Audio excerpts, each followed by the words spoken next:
Hi, how is everybody doing? Well, I finally figured out how to do these videos. I'm going to give them a try.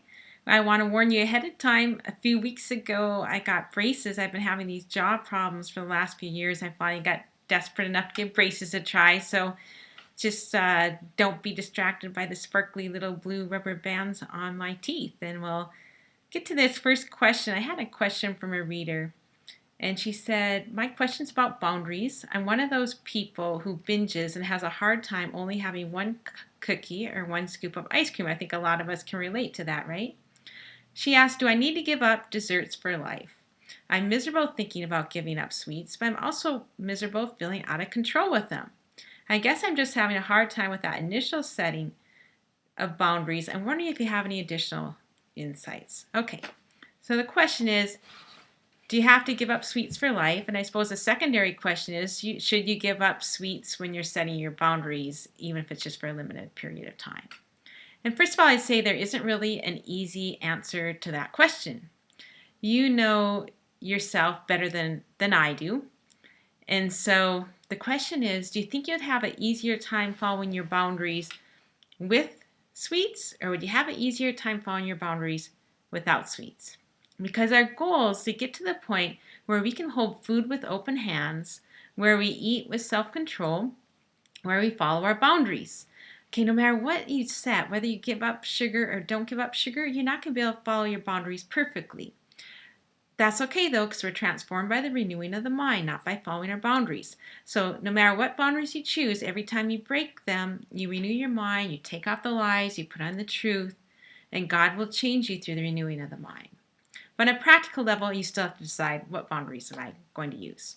Okay, there's two schools of thought on this. Some people say right from the beginning you should learn to eat your problem foods with control. So they would say keep your sweets and just learn to eat with control. And that works for a lot of people. Now, other people would say, no, it's best just to get all that stuff out of your system. In fact, some people go so far as to say, just get rid of that for life. Just give up sugar, refined flours for life. They're bad for you. Why eat them? So you'll have to decide what's best for you. I don't have any opinion one way or another. I can see the logic in both sides, but I think it's different for different people. So try and think to yourself, would I be more likely to binge if I gave up sweets, or would I be more likely to binge if I kept sweets? Now, this person who's writing to me, it sounds to me like she has more problems with binging if she keeps sweets. So if I were her, I would think about at least giving them up, maybe just say, okay, I'm not going to give them up for life right now, but maybe 6 to 8 weeks. Now, I'll tell you a little bit about how this affected me personally. I once went in a Christian diet where they asked you to give up all sweets and refined flours, and they said for life.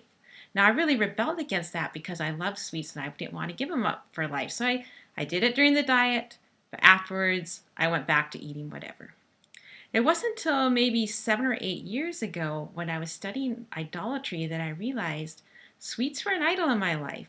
Because the two conditions for idolatry is that you worship them and that you turn to them for deliverance. And that's what I was doing with sweets. When life was hard, I wouldn't go get the carrot sticks out, I'd get the ice cream out. So I was turning to sweets to deliver me, and I was also worshiping them. I loved them.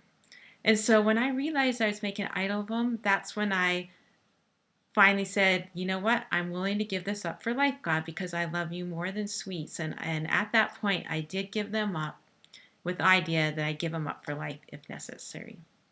Well, it turned out it wasn't necessary because through the renewing of the mind, I learned how to go to God rather than sweets for help with life.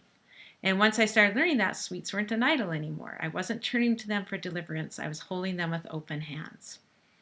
Okay, what I did is I gave up sweets, all sweets, for a couple months. And then I started allowing fruit sweets back into my life for a couple of reasons. One of the reasons was I didn't binge with them. Another reason was they weren't readily available. Like I'd have to go out of the trouble to make an apple or rhubarb pie. And so they just weren't always around. So it was easy to, just have them in my life on a limited basis. And then I started allowing regular sweets in, but only for social occasions. And it was a couple years before I started having sweets as a regular part of life. And now I do have sweets as a regular part of life. But I do try to not have very many of them. I try to limit myself to just one sweet a day. I don't have them in the morning because if I have them in the morning, that just inevitably causes me to break my boundaries the rest of the day. So I usually don't have my sweet till supper time. I sometimes have a few chocolate chips at lunch for dessert. So anyway, hope this helps.